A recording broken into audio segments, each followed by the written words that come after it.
esta clase va a ser más fácil ya para ustedes, porque ya han hecho ustedes la clase de neumonía adquirida en la comunidad. Y entonces ahora vamos a ver qué cosa es la neumonía intrahospitalaria, ¿no? Dentro de la neumonía intrahospitalaria, ustedes tienen que partir del mismo concepto, ¿no? O sea, ¿qué es la neumonía? Es ese proceso inflamatorio del parénquima pulmonar infiltrativo con manifestaciones clínicas que ustedes ya conocen, ¿no?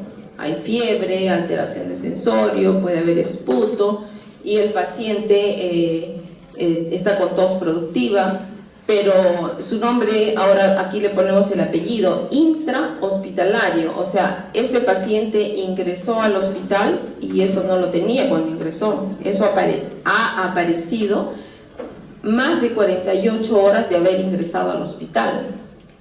Y esto excluye a aquellos pacientes que están en ventilación mecánica.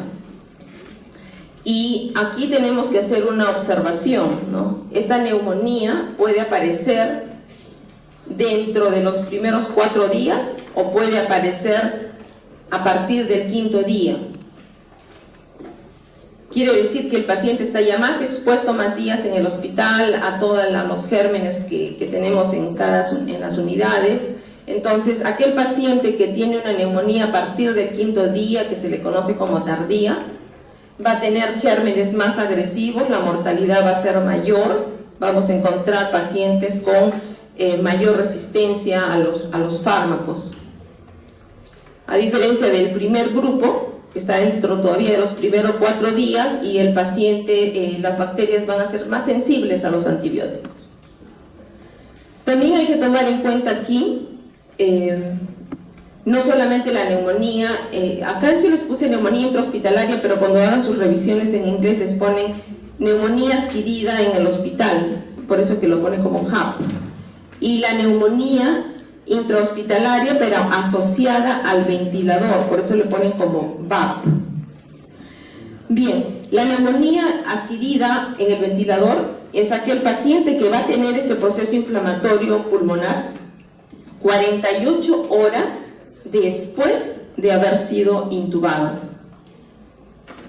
Ahora, hay unas guías de tratamiento, ¿no? La Sociedad Americana de Enfermedades Infecciosas, en el año 2016, ha considerado al grupo de neumonía adquirida de cuidados de salud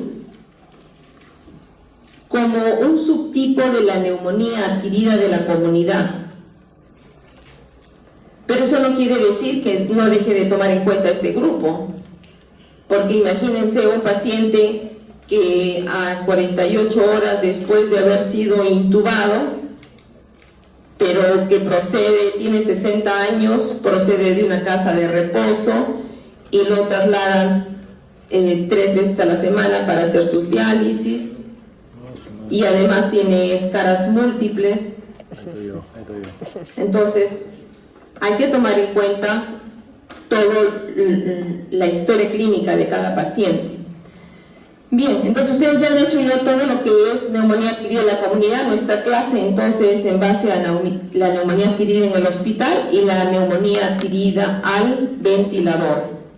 Pero no dejo de tomar en cuenta que el grupo de pacientes que van a venir pueden haber recibido los últimos 3 meses antibióticos, pueden haber estado hospitalizados, pueden pertenecer a pacientes dializados o que están recibiendo quimioterapia o que reciben algún tratamiento endovenoso.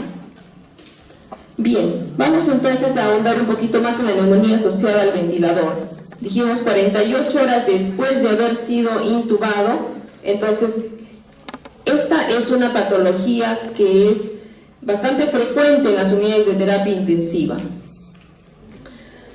Es una patología que me va a usar grandes recursos humanos y material, no es de elevado costo. También tiene una móvil mortalidad que oscila entre 25 y 50%. Hay un riesgo de neumonía que se va a incrementar de 3 a 10 veces más en los pacientes que están intubados. y yo tendré que hacer pues la comprobación microbiológica para demostrar el germen, y no dejaré de tomar en cuenta todos los factores de riesgo que conllevan a este grupo de pacientes, ¿no? Nuevamente remarco, porque al decidir la terapéutica es importante. Recibió antibiótico los últimos 3 meses, el paciente estuvo hospitalizado más de 2 días en los últimos desde 2 días del alta hasta 90 días del alta. Es un paciente que tiene asociado el shock séptico, es un paciente que está en distrés respiratorio, es un paciente que está en inmunosuprimido o en tratamiento de reemplazo renal. Dentro de la patogénesis, ¿qué es lo más importante? No se olviden, cuando intuban al paciente, el tubo va a entrar por la tráquea y va a tener que tener un CAF para inflar y sostenerlo. Por encima de ese CAF se van a acumular las secreciones, y en determinados momentos va a requerir aspiraciones, y entonces van a aspirar y van a desprenderse prácticamente toda esa biocapa de contenido que se va acumulando dentro del tubo endotraqueal. Entonces, lo más importante dentro de la patogénesis de estos pacientes es la acumulación de las secreciones endotraqueales, y que vamos a encontrarla hablando del espectro clínico, desde el momento de la colonización a la evolución a traqueobronquitis, o incluso hasta llegar a la neumonía, que es el tema de la clase. Es muy importante tomar en cuenta el paciente, el estado inmune en que se encuentra, evaluar los pacientes que tienen alteraciones mucociliares, alteraciones en el reflejo tusígeno, alteraciones en la deglución. Hay que ver qué factores y qué otros organismos podemos nosotros iatrogénicamente introducir al momento de que lo estamos nebulizando o lo estamos sometiendo a un procedimiento de aspiraciones. Y entonces hay que tomar en cuenta todo esto dentro de la evaluación del paciente. Por supuesto, sin dejar de tomar en cuenta lo propio de cada uno de nuestros pacientes, ¿no? Dentro de la patogenia, como les decía, esta formación de esa biocapa bacteriana, todos estos microorganismos pueden desprenderse fácilmente al momento de que están usándose las sondas de succión. Y por lo tanto, estos pacientes hay que tomar en cuenta en la neumonía asociada al ventilador, el tubo endotraqueal, la aspiración, qué comorbilidades, qué defensas tiene. ¿Por qué he puesto esta diapositiva? Porque en la parte del lado derecho, cuando hablamos de los mecanismos patogénicos de la enfermedad, si yo tengo un paciente que tiene colonización de orofaringe, todos la tenemos, pero además de ello, yo lo he tenido en los últimos 3 meses con diferentes antibióticos, entonces tengo que tener como medida preventiva para el futuro de este paciente, si voy a dar antibiótico, que sea cuando lo necesite y en el corto periodo de tiempo. Si va a requerir aspiraciones, que sean en corto tiempo, con un excelente cuidado de todo lo que significa el procedimiento. Si tengo pacientes que tienen además reflujo gástrico, si tienen sobrecrecimiento bacteriano, con problemas de alteraciones de colon, o sea, quitarle todos los factores de riesgo que puedan empeorar la evolución de este paciente. Cuando haga aspiraciones de secreciones, que sea lo necesario en el corto tiempo, y tener al paciente el menor tiempo posible intubado, y si tengo problemas de reflujo, utilizar gastroquinéticos para que tenga menores problemas con nuestros pacientes, utilizar desde la cama elevada, todos los cuidados que yo necesito para evitar que este paciente vaya a tener mayores complicaciones. Dentro de la microbiología de los pacientes que vamos a encontrar asociados a ventilador, tengo que nuevamente remarcar, así como dije que en los primeros 4 días tengo gérmenes que son más fácilmente tratables, entonces en este grupo que de gérmenes que puedo encontrar: el Streptococcus pneumoniae, el hemófilo influenza, el estafilococo meticilino sensible, las enterobacterias, el hemófilos influenza. Y en aquel paciente que ya tiene más tiempo de hospitalización, no voy a dejar de pensar en la pseudomona, en el estafilococo aureus meticilino resistente, en las enterobacterias, en los antibióticos resistentes, en el Acinetobacter y otros como la Burkholderia cepacia, el Aspergillus, la Legionella. Dentro, siempre tomar en cuenta en los pacientes el germen. Si yo tengo un paciente que tiene más de 48 horas de estar hospitalizado, o que ha estado hospitalizado más de 2 días en los últimos 3 meses, o que viene de una casa de reposo, o que ha recibido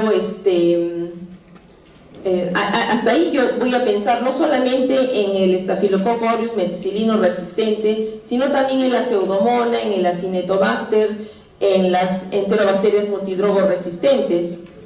Pero además seguiré pensando en un meticilino resistente, en aquel paciente que venga, por ejemplo, de diálisis, de las casas de reposo que llevan inyectables, o en aquellos lugares que vengan de infecciones multidrogo resistentes. Entonces, como ustedes ven aquí, en la neumonía depende mucho qué huéspedes tienen. Es un paciente con cáncer, está en quimioterapia, es inmunosupresivo, es un paciente que ha sido sometido a una cirugía, es un paciente que ha recibido antibióticos o procedimientos invasivos. Toda esta colonización orofaringia, esta aspiración de estos inóculos y todas las defensas pulmonares, al final la destrucción, la necrosis de ese parénquima pulmonar va a depender de todas estas características en nuestros pacientes. Por lo tanto, no dejo de tomar en cuenta los factores intrínsecos, como los que hemos tocado al inicio de la clase, el EPOC, aquellos pacientes que ya tengan alguna enfermedad del sistema nervioso central, que estén en diálisis, fallas renales, malnutridos, con traumatismos, postrados, o factores extrínsecos, como por ejemplo haber sido sometido a una traqueostomía, pacientes que estén con sedantes, con nutrición enteral, con sondas nasogástricas, en fin, todos los factores extrínsecos que yo deba de cuidar, como el lavarse las manos, porque tenemos la costumbre de ponernos guantes, pero no nos lavamos las manos porque creemos que ya está todo protegido. Entonces, si queremos disminuir los factores de riesgo de estas neumonías nosocomiales, tendremos que hacer todo esto correctamente. Dentro de la presentación clínica, nuestros pacientes van a venir con o sin fiebre, van a venir nuestros pacientes con distrés respiratorio, con secreciones, con tos, con secreciones traqueales. En estas 48 horas ya de estando hospitalizado el paciente iba todo bien y de pronto comienza toda esta historia. Y tenemos los cambios clínicos de todo problema consolidativo, ¿no? Encuentran disminución del murmullo vesicular, encuentran los crepitantes, encuentran la matidez en esa área, las vibraciones vocales incrementadas. Y el paciente le toma las imágenes radiográficas con el problema consolidativo, radiográfico o tomográfico, confirma sus gases arteriales, los cambios ventilatorios, el incremento del FiO2, el paciente está polipneico y el paciente tiene que hacérsele todo el estudio de un protocolo de paciente con fiebre y además de ello hacer las pruebas de laboratorio, el hemograma y la función renal que tenga nuestro paciente y sus gases arteriales que necesitamos, ¿no?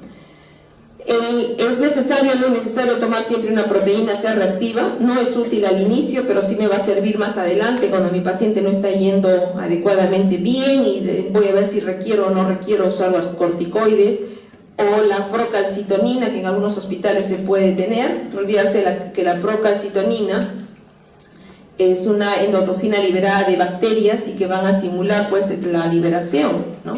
Entonces, esto me sirve a mí ¿para qué? Para descontinuar el antibiótico o no en la evolución de la enfermedad.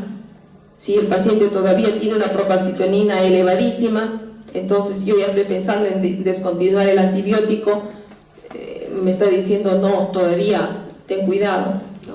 Entonces, vamos a ver, por ejemplo, aquí el caso de una paciente, mujer de 44 años de edad, que está en diálisis, está en su 4.º día, ha sido postcolecistectomizada, se le ha hecho una laparoscopía, está ya el 4.º día en terapia intensiva y comenzó con tos, con escalofríos, con disnea, con fiebre.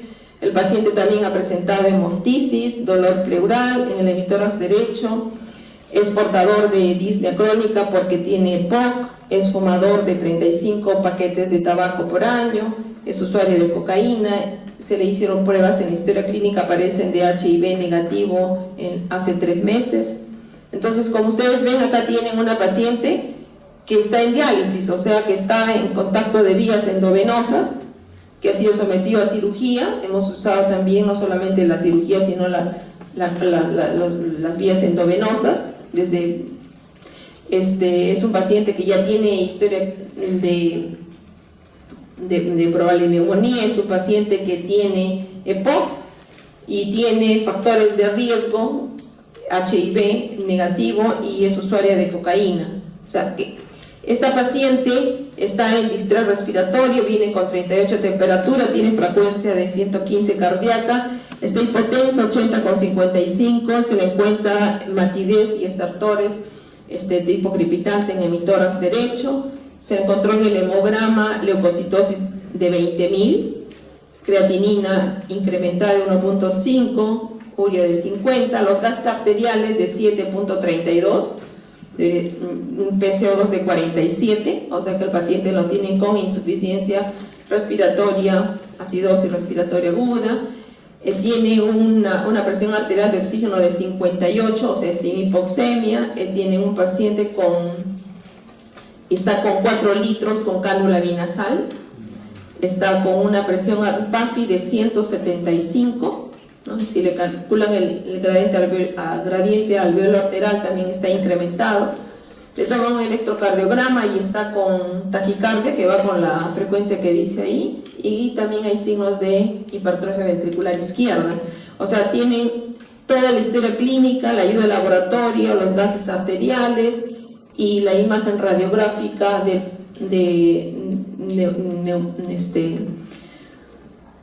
opacidad y broncograma aéreo, la imagen radiográfica. Entonces ahora viene la pregunta para ustedes, ¿no? ¿Cuál es el patógeno más probable en este paciente? No en otro, en este paciente. Es un estreptococo pneumoniae, es un hemófilo influenza, estafilococo aureus meticilino sensible, pseudomonas aeruginosa, Klebsiella pneumoniae, Mycobacterium tuberculoso, estafilococo aureus meticilino resistente, otros. Ustedes tienen que tener la competencia de poder resolver cuál es el germen que más probablemente ustedes van a encontrar allí. ¿Qué dirían?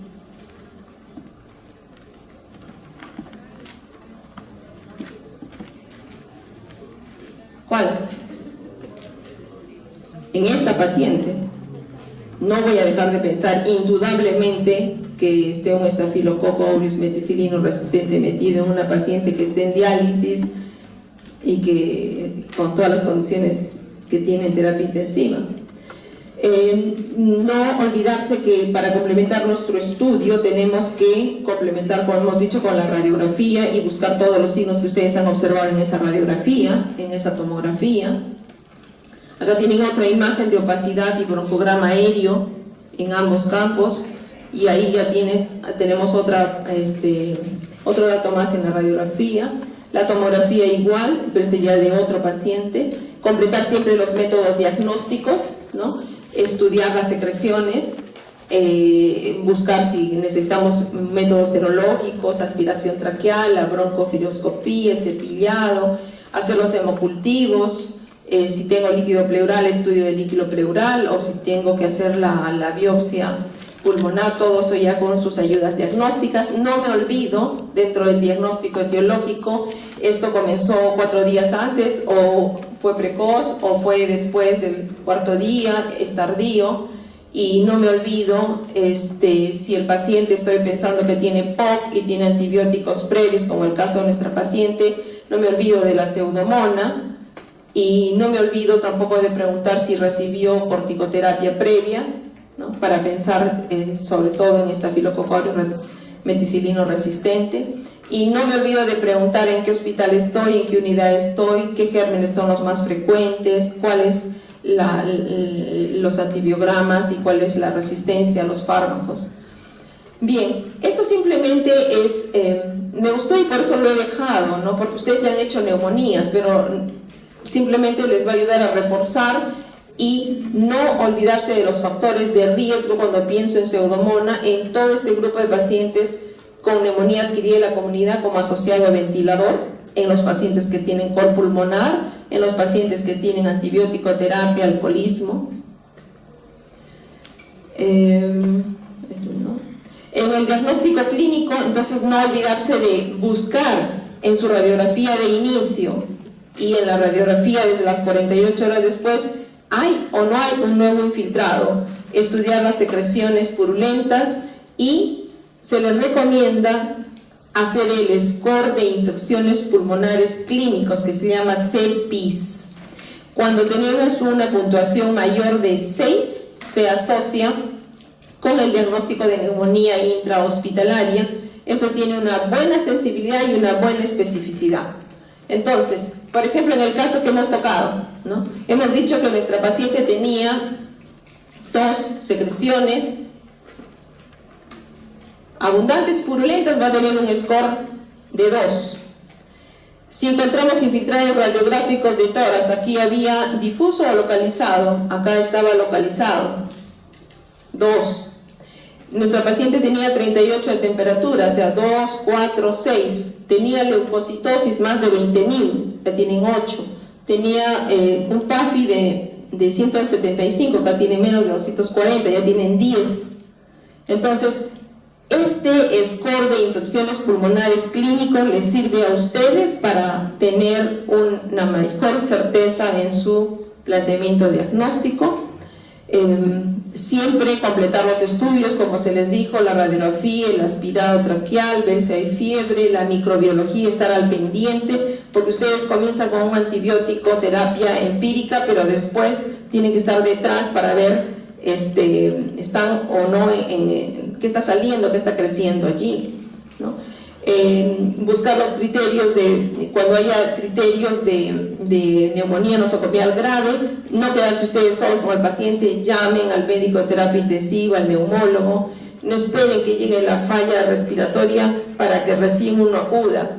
Evaluar al paciente en todo el contexto, está con una sepsis, está con falla multiorgánica, además está con falla, está usando ya medicamentos vasopresores y no mejora. Entonces ese paciente no debe estar pues en una sala con ustedes, sino en una sala de terapia intensiva.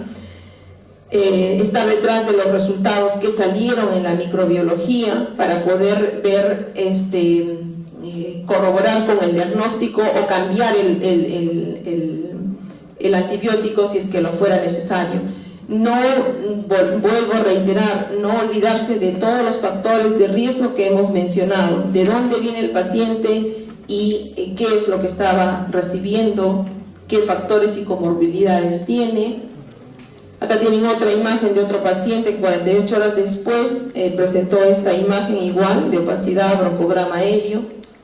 Bien, ¿qué antibiótico prescribir al paciente en terapia intensiva? Según el germen que ustedes han planteado, se van a quedar con un beta-lactámico, le van a poner una quinolona para vía respiratoria porque tiene PON, le van a poner una cefalosporina de tercera generación más un macrólido, le van a poner una cefalosporina de tercera generación más una quinolona respiratoria, o le van a poner un carbapenén, o le van a poner carbapenén más aminoglucósido, o le van a poner vancomicina más un beta-lactámico de espectro extendido, más una quinolona respiratoria. Ya han visto que el paciente dializaba, tenía EPOC, está en una unidad de terapia intensiva, entonces me quedaré con la última alternativa. Ustedes van a ver por qué, ¿no? Y la cobertura antibiótica que le vamos a comenzar a nuestro paciente, ¿cuál va a ser? En la dosis de carga vamos a iniciar con vancomicina de 1.5 gramos, luego vamos a regularla de acuerdo a cómo venga su función renal. vamos a utilizar en a mí me gustó muchísimo este caso clínico, por eso se los he traducido, ¿no?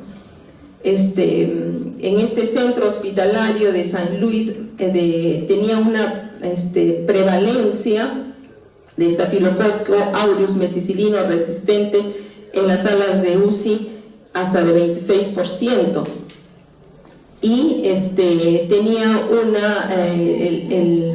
la pseudomona era sensible en este grupo de hospital a la piperacilina tazobactam en un 93%, ¿no? Entonces, este paciente se queda con vancomicina, se queda con piperacilina tazobactam, 4.5 gramos cada 8 horas, en infusión de 4 horas, con levofloxacina, 750 miligramos por día, y para esto uno tuvo que razonar, ¿no? ¿Qué es una neumonía nosocomial? ¿Qué porcentaje tenemos en el medio en que estamos de Staphylococcus aureus meticilino resistente? Si está en sala de hospitalización, si está en cuidados intensivos, en emergencia. Y si hay pseudomona, este paciente tiene POC, hay que ver una doble cobertura y guiarse pues de todo lo que acabamos de mencionar. Dentro de la terapéutica, entonces empezamos con tratamiento empírico y después vamos recogiendo nuestros resultados y vamos corrigiendo o no el antibiótico terapia, ¿no? Aquí también se los dejé esta porque eso les va a servir de recuerdo con la clase de neumonía que ustedes ya han hecho adquirir en la comunidad, pero nuestra clase va hacia la parte de pacientes, por ejemplo, con pseudomona, la cobertura antibiótica, cefepime, piperacilina, tazobactam, carbapenem. La cobertura antibiótica, si es que yo tengo un paciente con Staphylococcus aureus, vancomicina, linezolid. Si es que el paciente tiene Acinetobacter, Enterobacter, igual, cefepime, piperacilina y carbapenem. Si es que nuestros pacientes no tienen factores de riesgo, nuestra cobertura es de menor espectro que la que utilizamos para los pacientes con factores de riesgo, ¿no? Cefepime, piperacilina, carbapenem, quinolonas, aminoglucósidos, vancomicina, linezolid. En algunos casos se va a utilizar esteroides, algunos también hay discrepancia en si se usa o no inmunomoduladores macrólidos. Y en esta diapositiva ya está todo lo que les he mencionado. Simplemente acá mencionan los esquemas de tratamiento a los pacientes, por ejemplo, asociados a la cobertura antibiótica para gram positivos con Staphylococcus aureus meticilino resistente. ¿Y por qué se los he dejado? Porque ahí está la vancomicina, la dosis, y el linezolid, la dosis, ¿no? Si están pensando en pseudomona, la penicilina antipseudomónica, en este caso piperacilina tazobactam. En el caso de las fluorquinolonas, las dosis, los aminoglucósidos, ¿no? Y esto es para el tratamiento de los pacientes, el tratamiento empírico de aquellos pacientes que tienen Staphylococcus aureus, no olvidándose también del aporte de doble cobertura en pseudomonas, ¿no?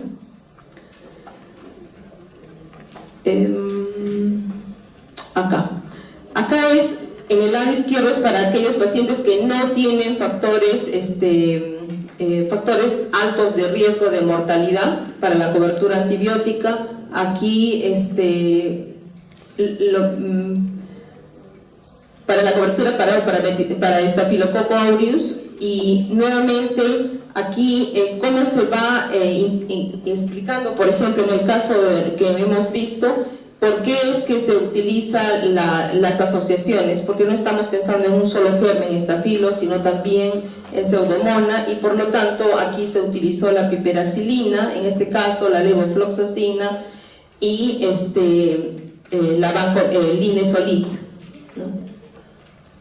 En pacientes que tienen alto riesgo, ¿no?, de mortalidad, entonces las coberturas antibióticas siempre vamos a utilizar o bien la piperacilina o el cefepime o la levofloxacina o el carbapenem o el aminoglicósido, pero no vamos a dejar de asociarlo a la vancomicina o al linezolid, porque estaremos evaluando necesariamente el grado de función renal. Esto es muy importante porque cuando ustedes administren el antibiótico, muy importante el tiempo de perfusión con el que van a administrar. Si van a utilizar piperacilina, tazobactam, no van a administrarlo en 15 minutos, tiene que pasar de 2 a 3 horas. Si van a utilizar aminoglucósidos, entre media a 1 hora, la vancomicina de 1 a 3 horas, el Linezolid 1 hora. Cumplir con los tiempos de perfusión, eso es lo que se recomienda. Estratificar bien el antibiótico. Bueno, esto ya es lo mismo en los casos de neumonía de inicio precoz, los gérmenes y el antibiótico. Y en el caso de inicio tardío, los gérmenes y la cobertura antibiótica. En nebulizaciones, en algunos centros también se recomienda nebulizar con sustancias como el aminoglucósido. Tener cuidado con los episodios de broncoespasmo que puedan presentarse. Evaluar siempre con el score que ustedes han hecho de infecciones pulmonares clínicas, cómo está yendo mi paciente al tercer día. ¿Estoy yendo bien? O sea, este score que partió con 10 ahora está en 4, o sea, estoy yendo con una buena evolución. Otro parámetro me va a decir es la menor exigencia ya de oxígeno, ¿no? El uso de la procalcitonina que les mencionaba. Entonces, medidas que yo tengo que tomar en cuenta para poder definir a qué momento retiro mi antibiótico. Acá otra imagen radiográfica, esto de un paciente con cuidados de salud de otros centros que vienen con todas las comorbilidades. Y acá un resumen de todo lo que hemos dicho, que es la enfermedad, no olvidarse de cultivar, estudiar, empezar tempranamente con la cobertura antibiótica y ver siempre el lugar de procedencia y cuáles los gérmenes en la unidad donde se encuentran, evitar todos los factores de riesgo. Y dentro de los diagnósticos diferenciales, no dejo de pensar, cuando tenga esas imágenes radiográficas, el paciente no tendrá una insuficiencia cardíaca congestiva, un tromboembolia pulmonar, infarto, distrés respiratorio, problemas vasculares, ¿no? Del colágeno, por ejemplo, en pacientes con LES o carcinomas metastásicos. Ok, yo creo que hasta ahí más.